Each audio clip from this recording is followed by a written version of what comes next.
You're listening to the Diplomats podcast on Asian geopolitics. As always, I'm your host from New York City, Ankit Panda. And this is Prashant Paramaswaran from Washington, D.C. Thanks for joining me as usual, Prashant. How are you doing today? Good. How are you doing? Doing well. So for listeners, we've got a pretty interesting episode, I think, queued up here today. We're going to talk about something that's come up in a few of our requests, and I'm actually surprised we haven't done an episode about this to date, as far as I can remember at least. So today we'll be dedicating this episode to talking a little bit about the dilemmas that many Asian countries and countries around the world face in determining which suppliers should provide 5G telecommunications technology. And if that sounds a little dry, it's really not. I mean, you might have heard about obviously the tensions around Chinese firm Huawei, a tech giant. We'll get a little bit into why Huawei in particular has raised so many concerns, and particularly concerns for the United States, which has been trying to convince its allies to stay away from Huawei and really go with any other company based either among other Asian countries, such as in South Korea, or perhaps even European suppliers. But Prashant, I thought a good place to begin the discussion would just be to clarify what exactly we're talking about when we talk about 5G technologies, because I think this often gets bandied about. You sort of hear the term 5G kind of thrown into this basket of things we call emerging technologies, right? So sometimes you'll hear people talk about 5G in the same breath as, AI and quantum computing and even hypersonic weapons. But really, these things are all very distinct. And 5G in particular is basically the next generation of mobile communications, telecommunications technology. So in most developed countries right now, networks are on what's known as 4G technology. So if you have a smartphone and you live in, Korea, Japan, Southeast Asia, Europe, China, Russia, many of these places, you're probably using 4G networking technology based around standards like LTE, and basically all of these things refer to ways in which telecommunications manufacturers and cell phone manufacturers have basically built up a network leveraging the electromagnetic spectrum to better convey signals via these waves, right? So with 5G, we're looking at a new area of development in that EM spectrum. So there's really two parts to the 5G technology conversation, and the two areas are what's known as sub-6 5G, which is, or at least a sub-6 spectrum, which is sub-6 gigahertz waves. And then the more impressive part of 5G technology is what's known as millimeter wave technology. I'll just briefly talk about the difference between the two. So the latter, millimeter wave technology, is really kind of the big value add for 5G that's most exciting, both for consumers and for governments and militaries. So what millimeter wave technology allows for is massive transfer bandwidth. So that's massive amounts of data that can be throughput at very fast speeds, right? So that sounds great, but what that means in reality is if you're, a listener to the Asia Geopolitics podcast, you can download one of our episodes much faster for average consumers around the world. That, goes for everything, including watching YouTube or Netflix on your phone or what have you. But for militaries and governments, it also includes the ability to transfer massive amounts of data more quickly. And it also has applications with potentially operating, let's say, autonomous systems, which might need massive amounts of data to analyze their environments and receive new inputs from whoever might be controlling or directing their decision making. So that's just an example there. But millimeter wave does have drawbacks. So one of the major drawbacks is that it's very limited by travel distance. So the waves don't propagate very well, and they get interrupted very quickly by things like structures and trees and even people, right? So it's not like Wi-Fi, which if you have Wi-Fi networking in your house, you'll notice that it penetrates walls fairly well and goes around for a large area. The high wavelength millimeter wave 5G is really at the cutting edge, but it does have limitations. So most telecommunications firms that are sort of implementing 5G around the world have chosen kind of one of the two to really focus on. So, just as an example, if you're in the United States, T-Mobile, for example, has sort of been pushing millimeter wave in at least 6 cities around the United States, while a company like Verizon has claimed a nationwide rollout in 5G technology, but is mostly using sub-6 spectrum, which is slower technology with a different set of benefits. But really, this brings us to kind of the discussion around China and Huawei. So Huawei has been one of the lead innovators in 5G technology, primarily in the sub-6 realm of the technology. And one of the data points that I think is really revealing is that Huawei, in many ways, has positioned itself to hold, for example, the largest family of patents in 5G technologies, holding more than its close other companies that are closely trailing it, including Nokia and Samsung. So as of April 2019, Huawei had over 1,500 patents, while Nokia and Samsung had 1,400 and 1,300 roughly, respectively. And what that's meant is that Huawei not only has been able to position itself as a technology leader in the 5G space, but has also been able to rely on its scale to basically underprice its competitors. So it's basically offering what many countries perceive to be a first-in-class product in 5G telecommunications technology at a lower price. So that's great, you might be thinking, and many governments are still thinking that, except if you're the United States, in which case, for years now, U.S. intelligence agencies, U.S. lawmakers, U.S. officials have been talking about Huawei and other Chinese telecommunications companies as potential fronts for Chinese intelligence. And this is where things get complicated.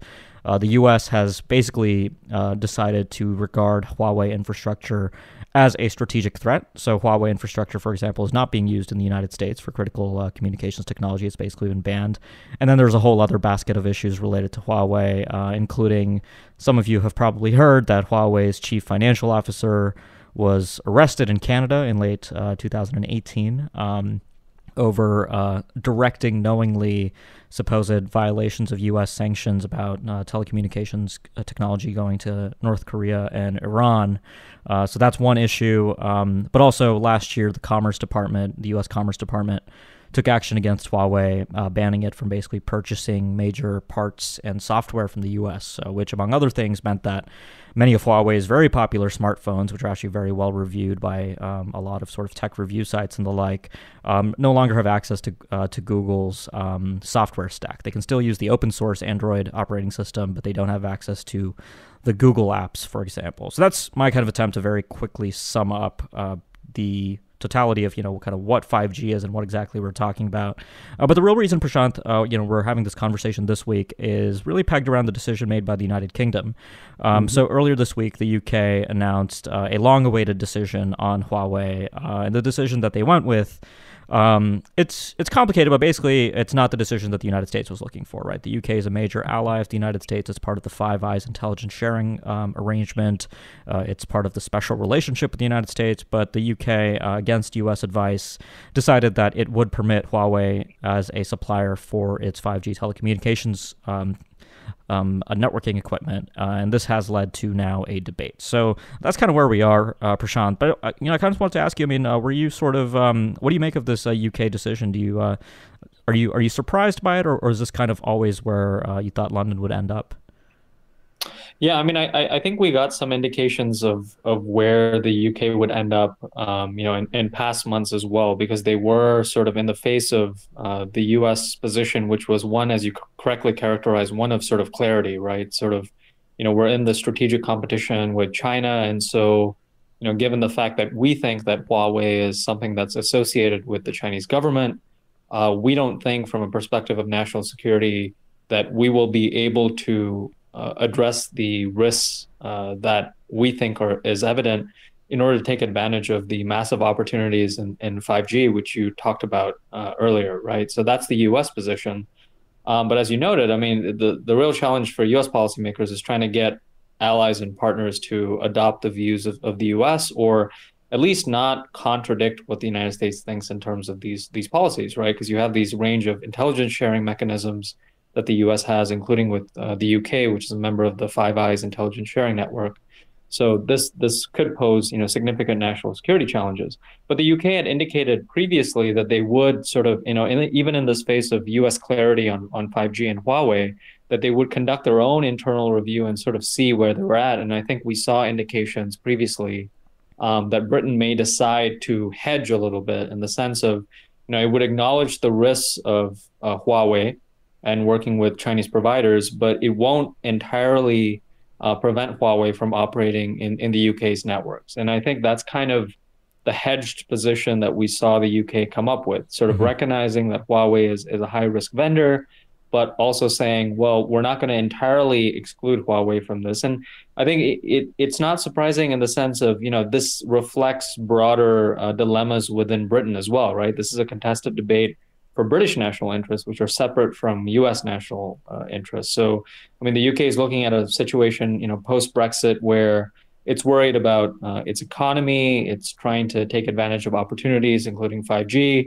But on the other hand, it's trying to make sure that it doesn't make the United States, which is a traditional ally, angry with it, but it's also trying not to jeopardize its intelligence sharing partnerships and relationships. So the UK is walking its own fine line there. I think the big question, which you posed up front, and I think we can talk about more, is at least from my perspective, when you talk to intelligence practitioners who are familiar with 5G and national security implications, they're very clear about the risks that are there from working with people, sort of providers like Huawei that are tied to the Chinese government.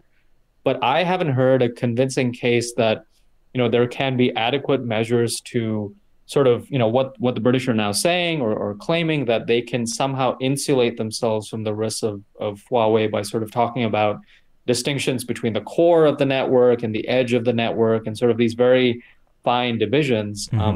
I don't sort of sense that we've gotten there yet in terms of how specifically this is going to be addressed. And I think that's really the core of the situation. Are these risks actually manageable, or is it just a very clear notion of, we simply can't manage these national security risks? Yeah, no, that's absolutely the central question, and it's really sort of a frustrating debate in many ways, right? Because a lot of the fundamental questions are basically difficult to decisively answer in the public domain, right? So, for example, the question of whether or to what extent Huawei is linked to the Chinese government is a topic of perennial debate, and you have sort of a variety of positions, right? So, the Chinese government and Huawei officially claim that there is no such link. Huawei is a Shenzhen-based private tech company. True, it does happen to be founded by Ren Zhengfei, who's a former PLA senior official with ties to the Communist Party. And then you kind of get to the other point that people make, which is that given China's national security laws and legal system, there is no conceivable scenario in which even if you concede that Huawei is, a good faith private company, which I personally don't really buy that, there isn't a scenario where if the Chinese state made requests of Huawei to share data or share even raw data from its networking telecommunications infrastructure, that Huawei could reasonably refuse to do that, that the company would comply with that, right? And there's a difference there if you look at a company like Apple, for example, in the United States, that has been quite famous for refusing collaboration with law enforcement in cases where law enforcement agencies have requested Apple to sort of bypass the encryption in its consumer devices, right? So with Huawei, I think there's less of a concern that sort of a divide exists. Although when it comes to a smoking gun, sort of showing that Huawei has decisively, transferred data to the Chinese state, there are sort of, there is still a running debate about the extent to which these connections have made. But with the UK, I mean, it is true that in the UK there has been an acknowledgement of the risk. And if I had to sort of describe the UK strategy, it's basically risk mitigation, right? So mitigation, you're acknowledging that there is some baseline risk that, let's say, when there is a conflict, when there's a war potentially or something, that China could completely cripple the UK's network, right? I mean, the probability of that happening might be, let's say smaller than 1%. And in order to mitigate that risk, what the UK is doing is what you referred to, making that core edge distinction. But again, here there's a debate, and again, it's a very difficult debate to parse if you're talking about this without specific internal knowledge about how these networks are going to be built out. So writing for the Australian Strategic Policy Institute, Simon Gilding, a former head of signals intelligence in Australia, so really someone, that is in the know and a former practitioner, wrote, he's written this very interesting article that I can link to in the show notes, basically completely questioning the core logic of the core edge distinction when it comes to 5G or any other kind of networking. So what is the core edge distinction? It's basically this idea that the two kinds of benefits of 5G that I described at the beginning, one of, the average Asia Geopolitics podcast listener downloading their latest episode in the UK or watching cat videos on YouTube, all of that would happen basically at the edge of the network. And then at the core, you would have sort of core national security functions, including classified intra-government communications, intelligence sharing with the United States within Five Eyes. All of that would be, first of all, encrypted using strong encryption algorithms and functioning ideally on network infrastructure that is completely insulated from whatever Huawei will be providing. So that is what the UK is saying. SIGINT practitioners, though, like Simon Gilding, are very skeptical that that can be operationalized in practice. I am not personally qualified to really adjudicate this disagreement, right? GCHQ and a former Australian SIGINT practitioner. So, these are people who have really been at the forefront of these discussions about signals intelligence and Huawei and interceptions of signals intelligence within the Five Eyes framework for some time, and they've come to drastically different conclusions. So there is still this debate about what are the risks going ahead. There is something to be said, though, for the Australian and American approach and the approach favored by some other countries like Japan, which is that if you don't allow Huawei into your network, that's not only mitigating risk, but it's doing so in a way that doesn't even create the baseline risk that something could go seriously wrong, right? And one of the most interesting things that I think comes out of Simon Gilding's analysis in ASPE is that he talks about, sort of the thought experiment where if he was as the head of SIGINT for Australia, if an Australian company had provided, let's say, backdoor access to telecommunications equipment, 5G telecommunications equipment, what could he have done with that when he was running SIGINT for Australia? And he seems to imply that he could have done quite a bit in a plausibly deniable way. So if that is the fear with Huawei and the Chinese state, then that is a serious concern.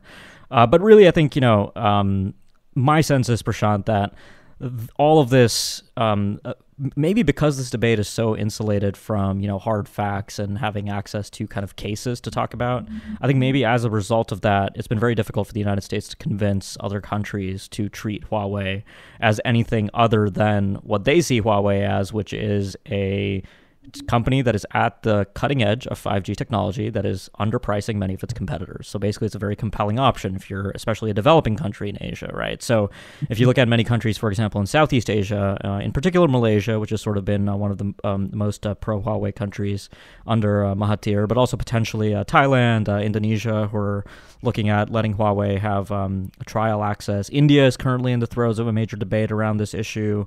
South Korea potentially, even though Samsung is a leader in 5G technology as well. So the United States hasn't really been successful in convincing other countries, right? And I think there's a messaging problem here too. We've talked about this on the podcast before. But I think a really good example is if you look at what Deputy National Security Advisor Matt Pottinger recently said at the Raisina Dialogue in New Delhi. He sort of used this kind of analogy that, this is exactly what he said. He said, can you imagine Reagan and Thatcher having a conversation in the 1980s saying, let's have the KGB build our telecommunication systems because they're giving us a great discount? I mean, I see the point that he's making, but when you talk to, your allies and partners, basically implying that, they either are incapable of doing the due diligence or they haven't done the due diligence on Huawei, it's not likely to be a convincing sales pitch to keep away from Huawei, right? So the United States hasn't really had a lot of success with this, and I think we also saw some of this with the UK. There was a lot of actually very sharp language from Secretary of State Mike Pompeo towards the UK over the Huawei issue, implying that intelligence sharing might take a hit, which would be very serious in the context of a U.S. In the context of the U.S.-UK alliance in particular. Looking at Southeast Asia a bit, I mean, what else has really been drawing these countries towards Huawei as a supplier? What do you think the United States would have to do to really kind of get them to take the potential challenge here more seriously? Yeah. I mean, I think that's really the big question, right? I think, as you correctly pointed out, the benefits of 5G is something that, you could sort of make very clear very quickly in sort of an open source context. But the risks and the costs are something that, are either less clear or contested or something that, might lie further down the line and we're not clear yet. And I think that's why the British case is really important, because I think one of the things that the UK is worried about, and I think, the rest of the world is watching this very carefully, is, how will the United States deal with an ally or a partner that is seen to take a different position, which it enjoys intelligence sharing agreements with, right? So far, we've seen this U.S. approach where the U.S. is saying it's getting tough on Huawei. It expects other countries to follow suit. But most of the other countries have said, very carefully, we're considering it, we're examining it, or we're going to allow some trials for Huawei. And I think that's where most of the Southeast Asian countries are. It's really important to emphasize that, I mean, the notion of 5G and it actually taking hold globally is something that, it's sort of a future-oriented technology. There's potential. But Huawei's relationships, I mean, they've built these relationships already. So, and that's the case for the UK as well, right? So the idea of the United States, coming in and sort of saying, okay, well, you can't do this, because we have this certain line, or, you should make these same decisions based on our national interests. For a lot of the Asian countries that are involved that are not US allies, that's something that's a little bit difficult for them to stomach, right? Because as you said, I mean, the benefits are very clear, but the risks and costs are a little bit more sort of contested. I would say, in most of Southeast Asia, most of these countries are still in sort of the trial stage. And it's important to emphasize, in most of the developing country context, in some cases, these are countries that are just started adopting 4G, let alone 5G, right? Right. So this is something that there's a little bit of variance depending on, sort of the developed or developing country context that you're talking about.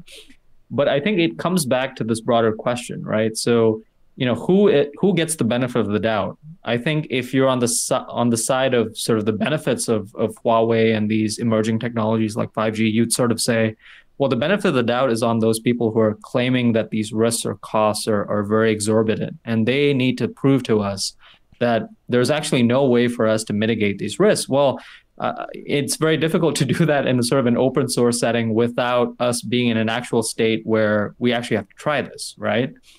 And on the other side of it, the folks who are claiming that the risks and costs of Huawei are very clear are saying, well, the evidence that we have is that there are clear links between what China is doing and what its companies are doing, and it really is incumbent on you to prove that you can manage these risks, given the fact that we know that there's inherent risks working with Chinese companies that are known to have links to the state. And so you could really just go around in circles, depending on who you give the benefit of the doubt to. And I think at the end of the day, the reason why the British case is really interesting is because we have a real-time example of how the United States and other countries will actually either impose costs, depending on where other countries land on the 5G debate, and the extent to which they might actually either sort of defer these decisions down the line, like many of these countries have done, or they might actually move towards a situation of alternatives. I think that's a big question where for most of the Asian states, they're actually thinking about this. So Huawei has these advantages in terms of 5G networks, but in terms of who has the advantage or who can compete, I mean, there's actually a very small list of competitors, right? So whether you talk about Nokia and these other folks, and you have countries like Vietnam that are saying, well, yeah, we're going to sort of look at our own national champions like Viettel and sort of build them up. But these are not things that are easy to replicate. I mean, it's a very expensive endeavor. So, this is not going to be something that is going to be adjudicated in a matter of months. It's going to take years to play out. That's right. Yeah, I think really it's about building the foundations for growth into the future. So if like many of these developing countries that don't even have widespread 4G infrastructure, the idea would be to leapfrog directly and then hope that 5G does allow for a robust telecommunications infrastructure for the future. I think let's talk a little bit more about these risks, because I think at least the sense that I get is that I think there is a real concern, like even with the core edge distinction that the UK is making, one of the concerns, and this is probably not going to be a concern that's going to be gain a lot of sympathy, I guess, in Asia necessarily. But I think there is sort of a rights and privacy issue, right? So if you're the Chinese Ministry of State Security and you have Huawei-based infrastructure that you can potentially tap into in a plausibly deniable way, or even an undetectable way, as U.S. intelligence agencies assessed in 2018, that was one of the risks, that if Huawei was using its networks to conduct espionage for the Chinese state, it would be entirely undetectable. If this was happening, it could potentially affect, people like overseas Chinese dissidents. Their communications could be compromised. Persons of interest to the Chinese state, just people, living their lives, sending texts and checking their emails if they're doing so in a non-secure way. And that in itself, I think, is a risk that is also worth thinking about mitigating, right? And if you're using this core edge model, you're relegating a lot of that activity to the edge, and that in a way, I think is quite dangerous, right? So this is less about, in a conflict, China tapping into US-UK Five Eyes information sharing, which is being done in a highly secure and encrypted way. It's more about sort of the day-to-day use of 5G, right? But I mean, many of these concerns also exist with existing network infrastructure. And there have been sort of cases of Chinese state-linked intelligence sort of penetrating intranets at various organizations to sort of glean internal data. And if that can be done at a national scale with something like a 5G infrastructure provided by Huawei, I think that is a serious concern. But there is that undetectability idea, right? I mean, I think the less reasonable case is that, this is some kind of massive critical infrastructure vulnerability that's going to like cripple the United States or cripple the UK in a conflict, right? Because, I mean, first of all, that kind of a capability, you only really use it once and then it's burned. And then obviously, all of that infrastructure is going to be stripped down and that vulnerability is going to be removed. The other issue is that it's been interesting to watch sort of Huawei on the back foot over the last year. So ever since getting the arrest of Meng Wanzhou, the sanctions first against ZTE, another Chinese firm that was under scrutiny for sanctions violations, and finally the U.S. Sanctions against Huawei last year. The company's really been trying to make a case for itself that it's not linked to Chinese intelligence, it's not linked to the Chinese state. So that in itself, I think, suggests some level of incentives for Huawei to play it safe, right? I mean, even if they are sort of setting up this infrastructure, I really doubt that we're going to hear about a major case of Huawei linked infrastructure potentially passing on information to the Chinese state. And there's the other issue that I think that fundamentally this comes down to a level of risk tolerance, right? I mean, a lot of the public assessments that U.S. intelligence agencies, including the FBI and the CIA, have made about Huawei risks talk about undetectable espionage. And if what they're saying is that much of this activity is undetectable, there might simply not be enough evidence even for the U.S. to make a waterproof case to the UK. Because if there had been, I think this would have been shared throughout private channels, and I think the UK would have taken it seriously. So I think this is really a very, very fuzzy debate. And ultimately, I think you're right, Prashant, that when you're looking at the UK and planning for its post-Brexit future, I mean, there is that aspect that the UK has, I think, had a very different commercial relationship with China, certainly as a junior partner compared to the United States. So there is, I think, primarily a commercial consideration happening right now. The national security debate around 5G is something that I think Americans more so than anyone, maybe, the Australians and the Japanese a little bit, are thinking about. So that's, I think, really where we are right now. And maybe that will change the next few years. Because I think what's clear is that the 5G debate is just getting started. It's far from over. Yeah, absolutely. And I think, as the gilding piece that you mentioned earlier, noted, ultimately, if you were to kind of boil it down, and this is a very complex debate, it really is a question to a certain extent about trust, right? And the problem with trust is, I mean, it's good to boil it down in that sense, but there's part of it that is objective based on the record that is presented to you, but there's an aspect of it that is very subjective. And so this question of the benefit of the doubt and to what extent you're going to actually give it and who you're going to give it to, these are very difficult questions to address.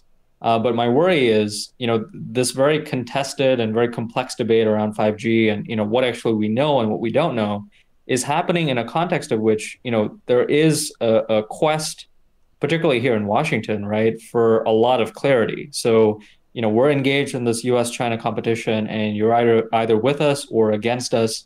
And 5G is going to be a measure of whether you are an ally with us and you're going to trust us on this question, or whether you are, closer to the Chinese and really not part of an alliance network that we consider to be very important for our national security interests. And I think that's not necessarily a perspective that you get directly from the administration, but certainly if you read the headlines and you talk to U.S. senators, that's certainly a sort of perception that you get, right? Going back to the Cold War and sort of, would you allow the Soviets to come build some of your technologies? And as we've shown in this discussion, it's a lot more complex than that, including on the question of risk mitigation. Yeah, absolutely. I mean, just as a closing note, I will say that the U.S. approach to the 5G issue in some ways reminds me, and I know there's differences here, but in some ways it reminds me of the way in which the Obama administration reacted to the AIIB. And I think it's, obviously I think it is a very seriously different issue given that we're talking about national security issues, but in terms of the reaction to allies having a different perspective, I think that's something that I think we're again sort of running into here. But yeah, I think this won't be the last we talk of the 5G issue, so we'll definitely come back to take a look, especially when certain Asian states are likely to make major decisions in the year ahead. But Prashant, thanks a lot for joining me. Yeah, good to be with you. Great. So for listeners, if you've been listening for a podcast for a while, but you haven't yet left us a review, please do so. That really helps the show, helps people discover it as well. You can do that on Apple Podcasts, Google Play, Spotify, or any other number of providers. And if you've been a listener, but you haven't yet subscribed to the show, please do so. It really will help you keep in touch with future episodes, and we really love to receive your feedback as well. If you have recommendations for topics or countries that you'd like to hear a little bit more about on the show. And finally, before we close, just a note from our sponsor. So this episode of the Asia Geopolitics Podcast is brought to you by Diplomat Risk Intelligence, or DRI. DRI is the consulting and analysis division of The Diplomat, the Asia-Pacific's leading current affairs magazine. Since its launch in 2002, The Diplomat has been dedicated to quality analysis and commentary on events and trends in Asia and around the world, and is now one of the most respected publications covering the region. DRI inherits this approach and offers clients in the private, public, and nonprofit sectors worldwide access to an exclusive network of subject matter experts and analysts. Whatever your needs in the wider Asia-Pacific region, DRI can offer the knowledge and expertise necessary to anticipate and manage geopolitical and geoeconomic risks. For more information, please visit dri.thediplomat.com. Thanks a lot for listening, and we'll be back next week with more.